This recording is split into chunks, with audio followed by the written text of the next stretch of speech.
जय हिंद, नमस्कार दोस्तों। आप सभी लोगों का मोस्ट वेलकम है आज की इस नई क्लास में। दोस्तों आज की इस क्लास में हम लोग पढ़ने वाला है उत्तर प्रदेश होमगार्ड के लिए मोस्ट इंपोर्टेंट जनरल नॉलेज के क्वेश्चंस को, जो कि आपकी एग्जाम के लिए बहुत ही जरूरी है। इसीलिए इस क्लास को शुरू से अंत तक जरूर देखिएगा, क्योंकि इस क्लास में मोस्ट इंपोर्टेंट क्वेश्चन को कवर किए हैं जो कि आपके होमगार्ड एग्जाम के लिए बहुत ही जरूरी है।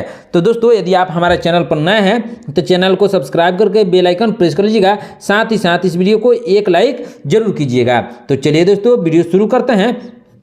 हमारा पहला क्वेश्चन है, भारतीय सिनेमा में आजीवन योगदान के लिए दिया जाने वाला सर्वोच्च पुरस्कार कौन सा है? इसका राइट आंसर हो जाएगा दादा साहब फाल्के पुरस्कार। कौन सा पुरस्कार है? दादा साहब फाल्के पुरस्कार। ऑप्शन नंबर ए इसका सही आंसर होगा।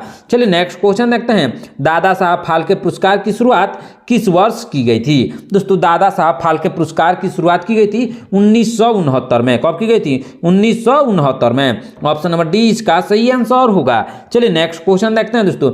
दादा साहब फाल्के पुरस्कार के तहत विजेता को कितनी नगद राशि प्रदान की जाती है? इसका राइट आंसर हो जाएगा 11 लाख नगद प्रदान की जाती है। ऑप्शन नंबर बी इसका सही आंसर होगा। चलिए नेक्स्ट क्वेश्चन देखते हैं दोस्तों।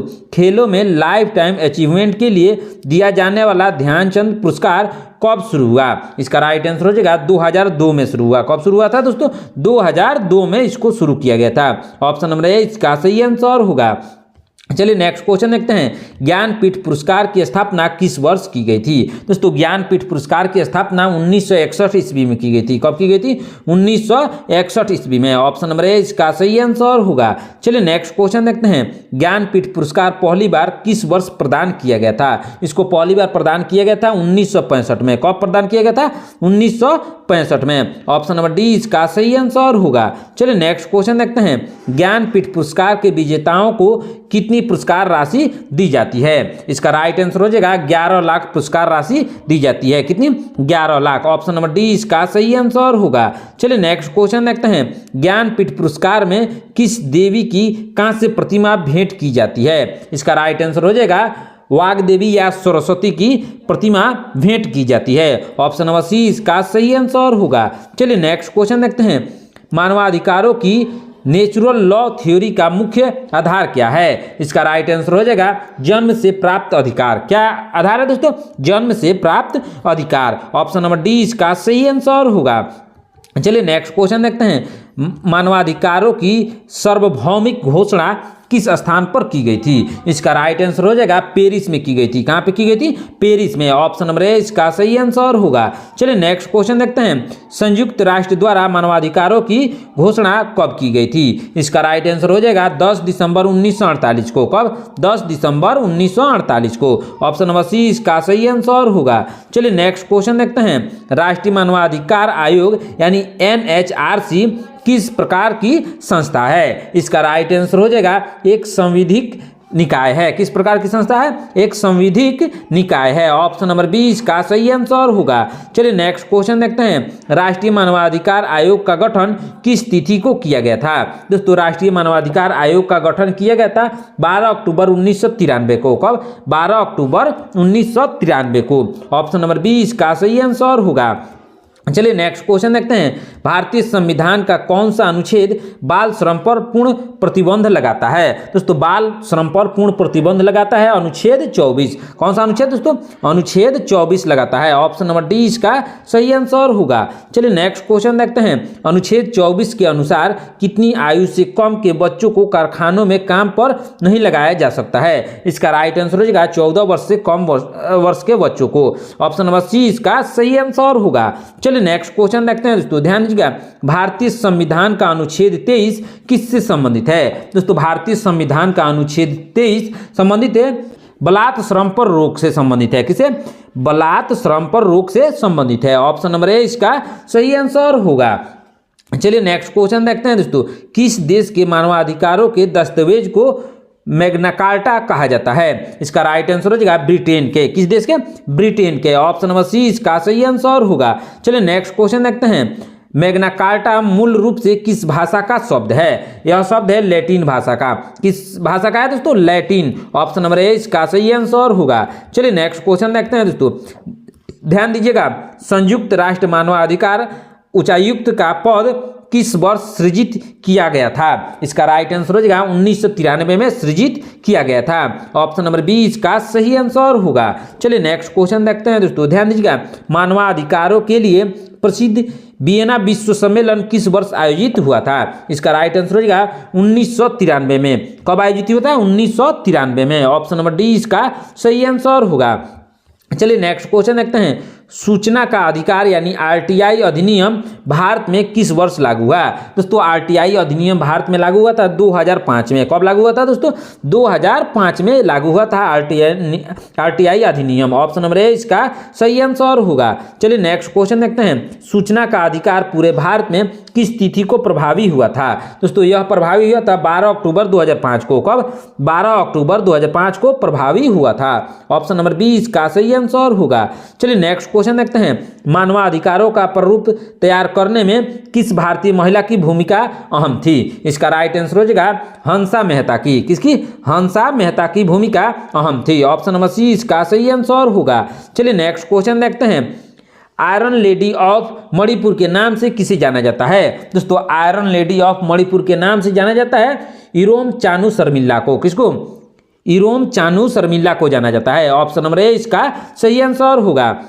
चलिए नेक्स्ट क्वेश्चन देखते हैं। इरोम चानू शर्मिला ने किस कानून के खिलाफ 16 साल तक भूख हड़ताल की थी? इसका राइट आंसर हो जाएगा अपसफा की। किसके खिलाफ दोस्तों? अपसफा के खिलाफ। ऑप्शन नंबर डी इसका सही आंसर होगा। चलिए नेक्स्ट क्वेश्चन देखते हैं दोस्तों। संयुक्त राष्ट्र बाल कोष का मुख्यालय कहाँ स्थित है? दोस्तों संयुक्त राष्ट्र बाल कोष का मुख्यालय न्यूयॉर्क में स्थित है। कहाँ पे स्थित है? न्यूयॉर्क में। ऑप्शन नंबर बी इसका सही आंसर होगा। चलिए नेक्स्ट क्वेश्चन देखते हैं। यूनिसेफ की स्थापना किस वर्ष हुई थी? दोस्तों यूनिसेफ की स्थापना 1946 में हुई थी। किस वर्ष हुई थी? 1946 में। ऑप्शन नंबर सी इसका सही आंसर होगा। चलिए नेक्स्ट क्वेश्चन देखते हैं। भारत में बाल अधिकार संरक्षण आयोग की स्थापना किस वर्ष की गई थी? दोस्तों भारत में बाल अधिकार संरक्षण आयोग की स्थापना 2007 में की गई थी। किस वर्ष की गई थी? 2007 में। ऑप्शन नंबर ए इसका सही आंसर होगा। चलिए नेक्स्ट क्वेश्चन देखते हैं।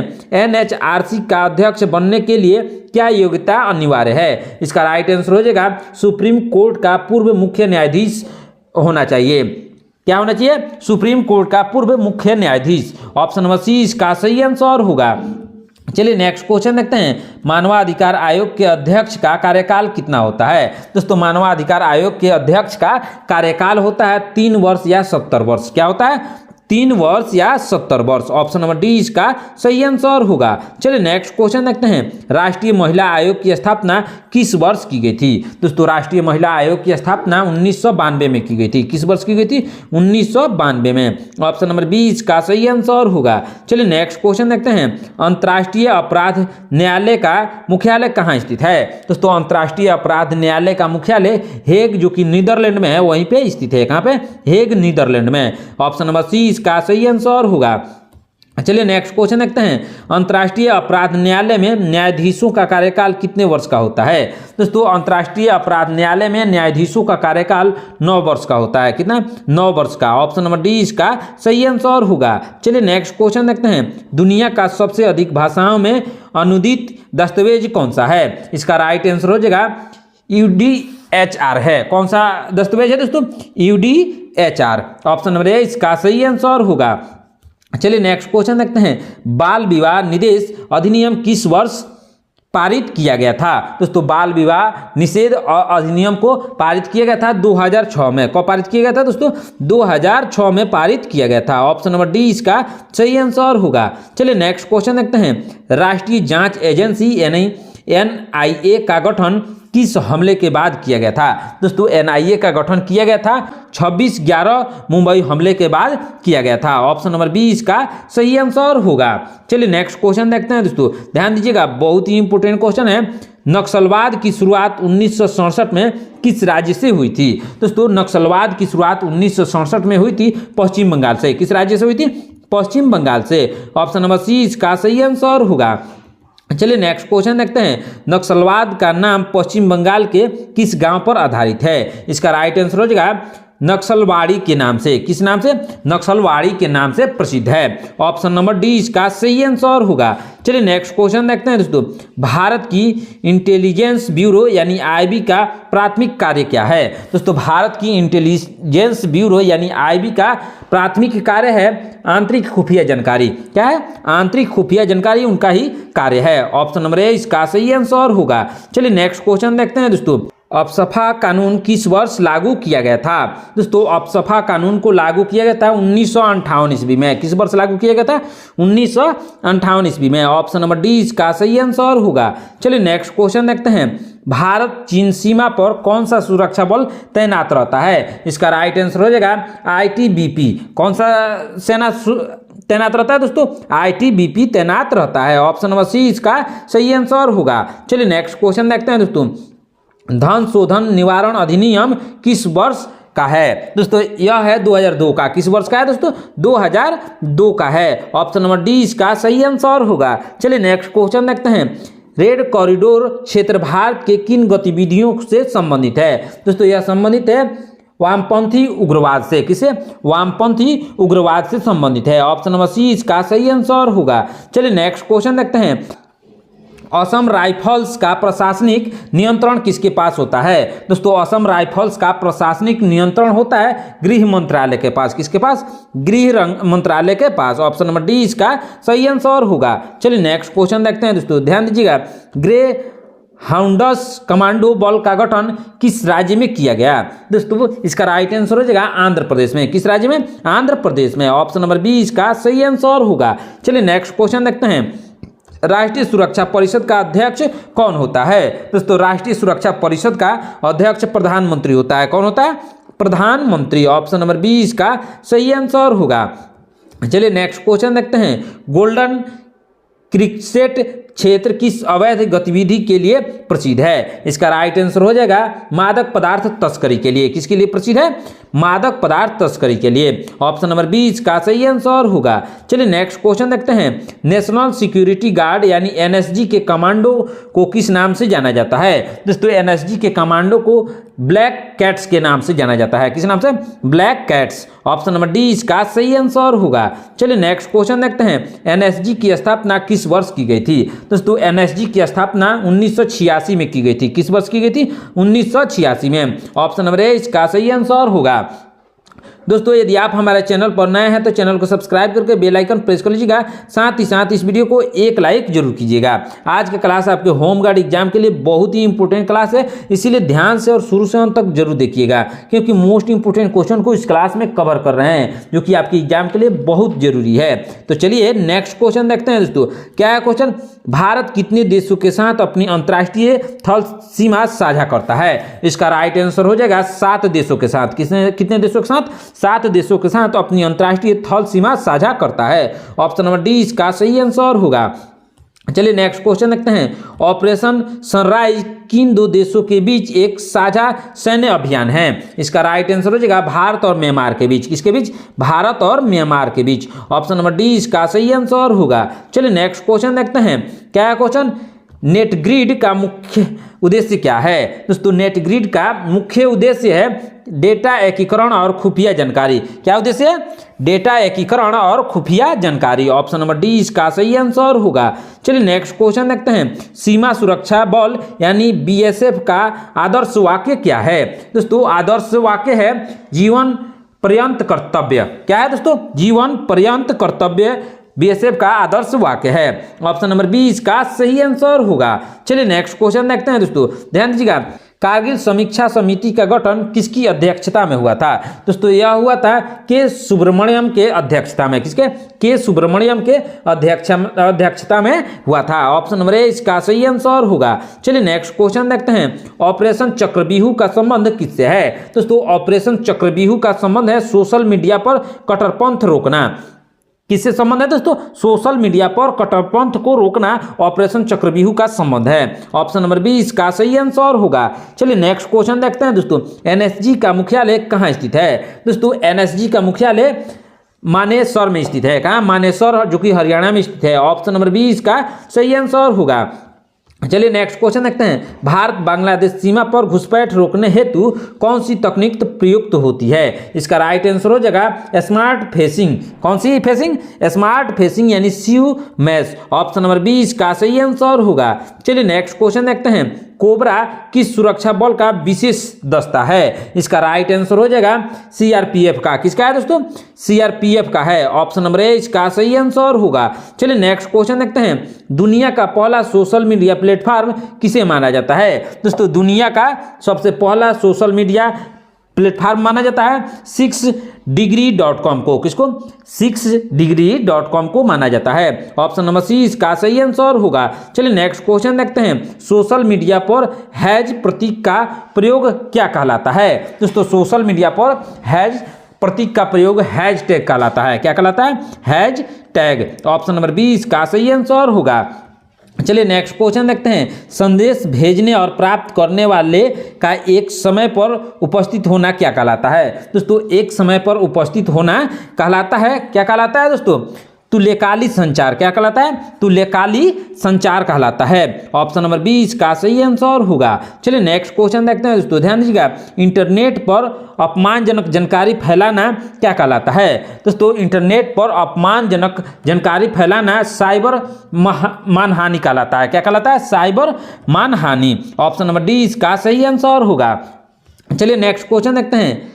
माइक्रो ब्लॉगिंग का सबसे लोकप्रिय उदाहरण कौन सा है? दोस्तों माइक्रो ब्लॉगिंग का सबसे लोकप्रिय उदाहरण है एक्ट यानी ट्विटर। कौन सा है? एक्स यानी ट्विटर। ऑप्शन नंबर 20 का सही आंसर होगा। चलिए नेक्स्ट क्वेश्चन देखते हैं।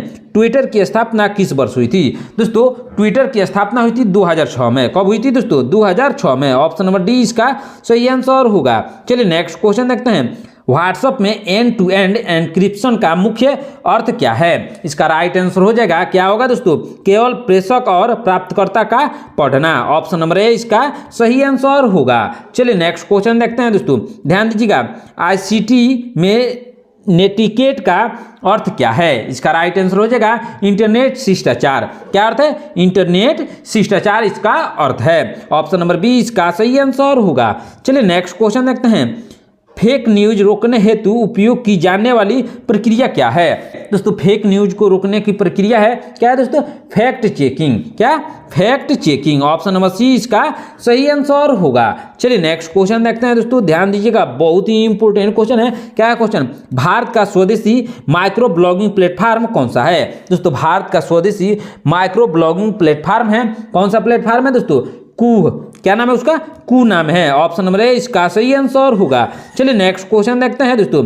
लिंक्डइन मुख्य रूप से किसके लिए उपयोग किया जाता है? दोस्तों लिंक्डइन उपयोग किया जाता है किसके लिए? प्रोफेशनल नेटवर्किंग और करियर के लिए। किसके लिए? प्रोफेशनल नेटवर्किंग और करियर के लिए लिंक्डइन का उपयोग किया जाता है। ऑप्शन नंबर 20 का सही आंसर होगा। चलिए नेक्स्ट क्वेश्चन देखते हैं। इन्फ्लुएंसर शब्द सोशल मीडिया पर किसके लिए प्रयुक्त होता है? दोस्तों यह प्रयुक्त होता है किसके लिए? व्यवहार को प्रभावित करने वाला व्यक्ति के लिए। किसके लिए?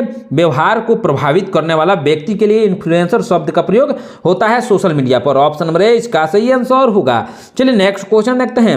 लोकतंत्र का चौथा स्तंभ किसे कहा जाता है? दोस्तों लोकतंत्र का चौथा स्तंभ कहा जाता है प्रेस और मीडिया को। किसको कहा जाता है? प्रेस और मीडिया को कहा जाता है। ऑप्शन नंबर डी इसका सही आंसर होगा। चलिए नेक्स्ट क्वेश्चन देखते हैं। भारत रत्न प्राप्त करने वाले सबसे कम उम्र के व्यक्ति कौन है? दोस्तों भारत रत्न प्राप्त करने वाले सबसे कम उम्र के व्यक्ति है सचिन तेंदुलकर। कौन है व्यक्ति? Sachin Tendulkar. Option number A इसका सही आंसर होगा। चलिए नेक्स्ट क्वेश्चन देखते हैं। अब तक कितने विदेशी नागरिकों को भारत रत्न दिया जा चुका है? इसका राइट आंसर हो जाएगा 2 व्यक्ति को। कितने व्यक्ति को? 2। ऑप्शन नंबर डी इसका सही आंसर होगा। चलिए नेक्स्ट क्वेश्चन देखते हैं। भारत रत्न से सम्मानित होने वाले पहले गैर कांग्रेसी पीएम कौन थे? इसका राइट आंसर हो जाएगा मोरारजी देसाई। कौन थे दोस्तों? Morarji Desai. Option number A इसका सही आंसर होगा। चलिए नेक्स्ट क्वेश्चन देखते हैं। भारत रत्न का पदक किस रंग के रिबन के साथ पहनाया जाता है? इसका राइट आंसर हो जाएगा सफेद रंग के रिबन के साथ। किसके साथ? सफेद रंग के रिबन के साथ पहनाया जाता है। ऑप्शन नंबर सी इसका सही आंसर होगा। चलिए नेक्स्ट क्वेश्चन देखते हैं। उत्तर प्रदेश का धान का कटोरा किसे कहा जाता है? दोस्तों उत्तर प्रदेश का धान का कटोरा कहा जाता है चंदौली को। किसको कहा जाता है? चंदौली को। ऑप्शन नंबर 20 का सही आंसर होगा। चलिए नेक्स्ट क्वेश्चन देखते हैं दोस्तों, ध्यान दीजिएगा। भारतीय राजनीतिक व्यवस्था में किसे सर्वोच्च माना गया है? इसका राइट आंसर हो जाएगा संविधान को सर्वोच्च माना गया है। किसको? संविधान को। ऑप्शन नंबर 20 का सही आंसर होगा। चलिए नेक्स्ट क्वेश्चन देखते हैं। न्यायिक पुनरीक्षण की अवधारणा किस देश से ली गई है? दोस्तों न्यायिक पुनरीक्षण की अवधारणा को लिया गया है संयुक्त राज्य अमेरिका से। कहां से लिया गया है? संयुक्त राज्य अमेरिका से। ऑप्शन नंबर 1 का सही आंसर होगा। चलिए नेक्स्ट क्वेश्चन देखते हैं दोस्तों, ध्यान दीजिएगा, बहुत ही इंपॉर्टेंट क्वेश्चन है। स्त्रियों की आवाज पुरुषों की तुलना में पतली क्यों होती है? दोस्तों स्त्रियों की आवाज पुरुषों की तुलना में पतली होती है अधिक तारत्व के कारण। किसके कारण? अधिक तारत्व के कारण स्त्रियों की आवाज पुरुषों के तुलना में पतली होती है। ऑप्शन नंबर 20 का सही आंसर होगा। दोस्तों आज की क्लास में इतना ही। आपने इन 80 क्वेश्चन में से कितने क्वेश्चन का आंसर सही से दिया है कमेंट करके जरूर बताइएगा। दोस्तों यदि आप हमारे चैनल पर नए हैं तो चैनल को सब्सक्राइब करके बेल आइकन प्रेस कर लीजिएगा। साथ ही साथ इस वीडियो को एक लाइक जरूर कीजिएगा। आज का क्लास आपके होम गार्ड के लिए बहुत ही इंपॉर्टेंट क्लास है, इसीलिए ध्यान से और शुरू से अंत तक जरूर देखिएगा। दोस्तों यदि आप मॉक टेस्ट देना चाहते हैं तो आप हमारे व्हाट्सएप चैनल को ज्वाइन कर सकते हैं, जहां से मॉक टेस्ट दे सकते हैं, जिसका लिंक हमने डिस्क्रिप्शन में दे दिया है। दोस्तों वहां से आप आसानी से ज्वाइन कर सकते हैं। मिलते हैं नेक्स्ट क्लास में। धन्यवाद।